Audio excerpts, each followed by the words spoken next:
Hi, this is Stevie. I often hear artists say that they want to paint looser, and the way to paint looser is to paint fast and use a lot of water. So I'm going to demonstrate today just a little sketch that I did of some sunflowers, a watercolor sketch, and it's really just practice, but I think it'll give you an idea. I don't totally wet the paper, but I use a brush that'll hold a lot of water, and I flick the water on the paper kind of randomly, and then spread it around a bit so that I have some dry areas and some wet areas. Here I'm painting a vase that's a clear jar, clear glass, and you'll see how the water goes, or the paint goes wherever the water is. So you'll see some areas that have hard edges and some that have soft edges. And sometimes I place the water deliberately, depending on what the subject is. Now I'm putting in the centers of the flowers, and that helps me to know where I'm going to be going. Notice that I haven't drawn in the sunflowers. One way to make things look loose is to not draw them in first. So I just use those centers for positioning, and then I can take it from there once I get those in. Just being careful not to make them all in a row or in either vertically or horizontally. So now that those are in, then I can pick up my silver dagger brush, which is a real floppy brush, soft floppy brush, and it's great for making these loose petals. That's just a 1/4-inch dagger, but it sure works well for this. It has a nice point where you can make points on the ends of the flowers if you want to. And the belly of the brush holds a lot of water, so if you lay that down on the paper, you can really spread the paint. But I really love how flexible it is, and you can learn to manipulate that to make all different kinds of shapes. So here I'm just going around, and you'll notice that I do connect my sunflowers. And I'll be doing some more work on them later after they dry to separate them from each other. But I don't like paintings where the sunflowers are spread far apart from each other. I like to have them connecting in some way. And notice that I've positioned them so that one of the flowers is looking down, one is looking up, and the other is almost straight ahead, just to give a little variety.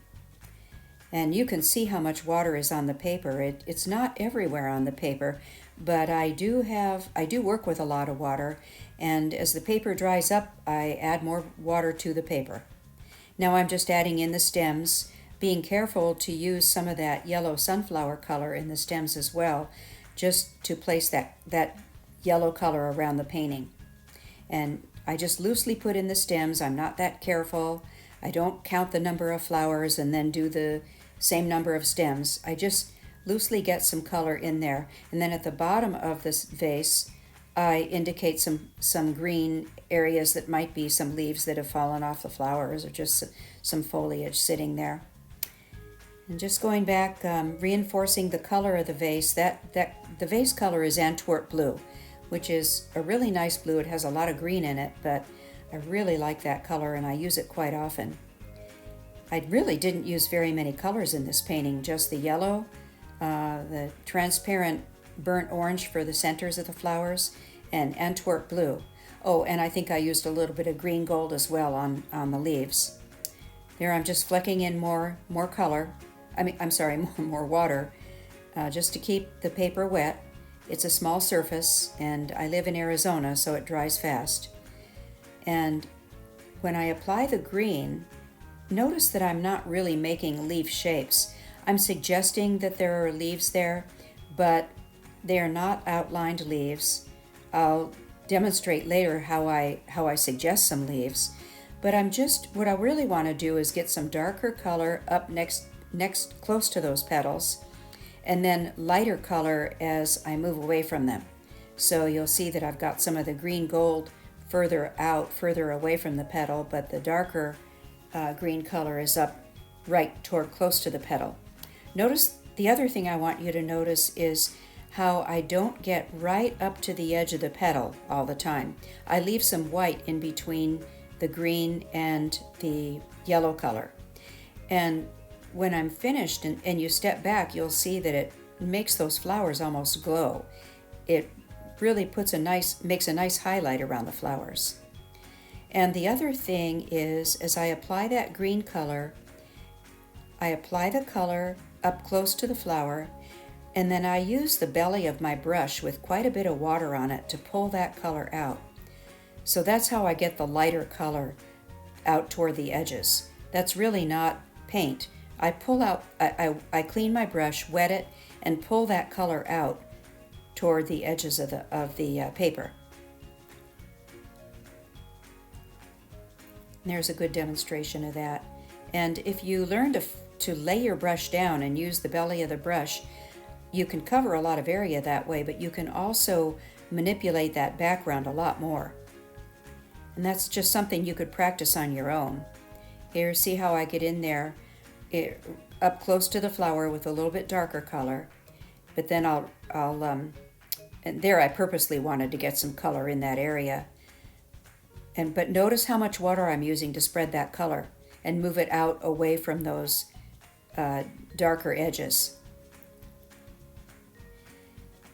And it's just a background. It's just there's really no rhyme or reason to that background. I just try to keep it very random, and then I can create some shapes out of it later on. So now I'm going in, adding a little bit more color where I think I'm going to want some leaves. Again, not really making outlined leaves, but just creating some shapes that could look like leaves later on. And if they do or they don't, doesn't really matter. I mean, you'll see what I mean in a minute. So as you go around the flower with that dark color, notice how it brings out the petals of the sunflowers. So if there's an area that you want to really highlight, if you painted some petals that you just love and you'd like them to be the center of attention, get some dark around them, and that'll really make them stand out. Look at my painting, and you can see that the lower left sunflower is standing out more because it has more dark next to it. There, I'm just getting in some little areas where there could be some greenery in the background, creating the shapes of the petals. And you can really start to see that thin white outline around the sunflowers and how it really brightens up those petals. Now I have a very random background, and I'm going back in here and just getting some dark underneath that vase to make it sit down in the painting. I always go back in and do that. Now I'm creating a shadow under the vase. Again, not being very careful at all. And it's very wet. And from the shadow side of the vase on the right, I wasn't really very careful with making the shadow shape, but it doesn't matter because this is a bouquet of flowers, and the shadow could have a lot of different shapes in it. Now I'm going back reinforcing the color of the centers of those flowers just to darken it up a bit. And those flowers look pretty flat right now, but once everything dries, I'm going to go back in and add some more color to give a little more shape to those flowers. What I'm doing now is just pulling out a little bit of that brown center color because I don't like a hard circle in my sunflowers. So if I think the center is too hard looking or too much of just a circle, I pull out some of that color just to break it up a bit. There I've added some transparent orange to that one sunflower on the right. It's still very wet though, so I'm probably going to wait to do some more on that. And here you can see that I'm using that transparent orange on the sunflower on the left to make it look like it's underneath the sunflower above it. And all you're doing there is just you're pushing one sunflower back, and at the same time you're creating depth in the painting and working to create the shapes of those petals. And here again I'm adding more of the transparent orange color. I like how it makes the yellow glow. Once you get that orange on top of it, the yellow areas of the flower really glow. You could use another orange too. I just like transparent orange, but you could use a cadmium orange or a benzimida orange. They would work just as well. Now back to the flowers. Here is what I do about leaves. Rather than making very obvious leaves, I suggest leaves by doing some negative painting around them. And all I do is go in and on either one side or both sides of the shape, I outline the shape, but then I'm very careful to go back and soften that outline with some water so it's not such a hard edge. And even if you just do that on one side of a leaf, when people look at it, they're going to know it's a leaf. You don't have to spell it out for them. And I have never been a fan of painting leaves, and this works out so much better for me than just painting obvious leaves in a painting. I really haven't been too successful at that. I think this has a looser look to it. Notice how I'm blending out those lines that I put under the leaf so it doesn't leave a hard edge. And I put the centers in a couple of those leaves just to show that it's a leaf. Here, there's a little bit of color under that sunflower, but notice I even went beyond that color and just kind of created a leaf shape. And once you soften that edge, it looks great. Looks just like a leaf.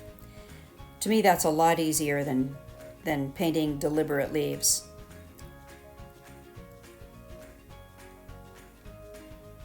And I think there's one more in there that I'm going to squeeze in. Just a little leaf shape, as kind of a filler to fill in that foliage. And you notice how often I use a paper towel there. Just keep a little paper towel handy because when you're working on a very wet surface like that, sometimes you need to mop up some of the water. I'm going back and reinforcing the bottom of the vase there to get the line underneath it and correct my edges. I needed to round up the edges of that vase a little more. Somehow it had gotten to look very square, and that wouldn't make sense. I'm just going back, fixing that,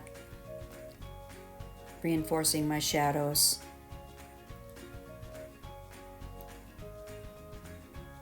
Adding a little more color there on the shadow side. Notice on the bright side of the vase, the left side, that I left it pretty bright, and I did lose an edge there, and I really like how that turned out. So there you have it. There's my little sunflower sketch for the day. I hope you enjoyed it. Thanks for watching.